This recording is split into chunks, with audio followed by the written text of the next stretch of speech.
পরিত্যক্ত ক্লাবে বোমা বিস্ফোরণের জেরে আশপাশের বাড়ি ক্ষতিগ্রস্ত। প্রমোটারের জমি দখলের অভিসন্ধি থাকার অভিযোগ ক্লাবের পদাধিকারীদের। ঘটনা তদন্ত শুরু করেছে পুলিশ। স্নিপার ডগ দিয়ে চলছে তল্লাশি। আসন্ন বিধানসভা নির্বাচন আর তার ঠিক আগে খাস কলকাতায় বিস্ফোরণের ঘটনায় চাঞ্চল্য ছড়িয়েছে গোটা পাইকপাড়া এলাকা জুড়ে। পাইকপাড়ার গাঙ্গুলি বাগানে এক পরিত্যক্ত ক্লাবে আজ সকাল 6টা নাগাদ বিস্ফোরণের ঘটনা ঘটে। বিস্ফোরণের অভিঘাতে আশেপাশের বাড়ির জানালার কাঁচ ভেঙে গেছে, টিনের ছাউনি উড়ে গিয়ে পড়েছে 4তলা একটি বাড়ির ছাদে। ক্লাবের পদাধিকারী ব্যক্তিরা বলছেন, ক্লাবের জমিটি দখল করার অভিসন্ধি রয়েছে কোনো প্রমোটারের, তার জন্যই এই ঘটনা ঘটানো হয়েছে বলে বিস্ফোরক অভিযোগ। স্থানীয়রা এলাকায় পর্যাপ্ত সিসিটিভি ও পুলিশের নজরদারির দাবি করছেন। কে বা কারা এই বিস্ফোরণ মজুত করলো পরিত্যক্ত ক্লাবের তা নিয়ে প্রশ্ন উঠেছে। স্নিপার ডগ দিয়ে তল্লাশি শুরু করেছে। ইতিমধ্যেই ঘটনাস্থলে তদন্ত শুরু করেছে police. Bureau report, রাতদিন news network.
CCTV বসানো, সামনে ভোট আসছে, আমরা চাই প্রশাসন যেন ঠিক ব্যবস্থা নেয়, মুখ্যমন্ত্রীর তরফ থেকে ব্যবস্থা নেয়।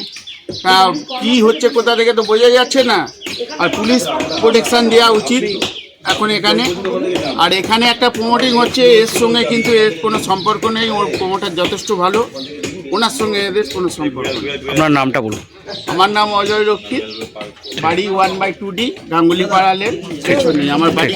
তো ঘুম থেকে উঠিয়ে দেখছি তো হঠাৎ দুম করে বিশাল জোরে আওয়াজ, মানে আওয়াজে আমাদের সকালে আজকে ঘুমের আওয়াজে বলতে পারেন ঘুম ভেঙেছে। সকালবেলা এত জোরে বিস্ফোরকের আওয়াজ 2 থেকে 3 বার পেয়েছি, যে সকালে ঘুম ভেঙে গেছে। উঠে বেরিয়ে দেখি ভেতরে এই যে ফোনে ছবি তুললাম, তখন এই দেখুন আগুন, ওপরে দাউ দাউ করে আগুন জ্বলছে। এবার কিছুভাবে 20-25 বালতি জল দিয়ে আমরা আগুন পাড়া প্রতিবেশীরা মিলে নিভিয়েছি। পাশের বাড়ির ছাদে দেখা যাচ্ছে বোমের যে রেসিডিউ, যেটা খোলা, সেটা ওখানে পড়েছে। 4তলার ওপরে টিন ভেঙে, এই বিল্ডিং এর টিন ভেঙে আমাদের উপরে উঠে গেছে। না এত বড় তার পাওয়ার এক্সপ্লোশনে, তো খুব বাজে অবস্থা এটা। আমরা চাই পুরো তদন্ত ব্যাপারটা এবং কি জড়িয়ে আছে এর পেছনে সেটা আমরা জানতে চাই। আপনার নামটা একটু বলুন। আমার নাম রাহুল। হ্যালো। ত্রিপুরায় ট্রাফিক আইন ভঙ্গের অভিযোগ মন্ত্রী টিঙ্কু রায়ের বিরুদ্ধে।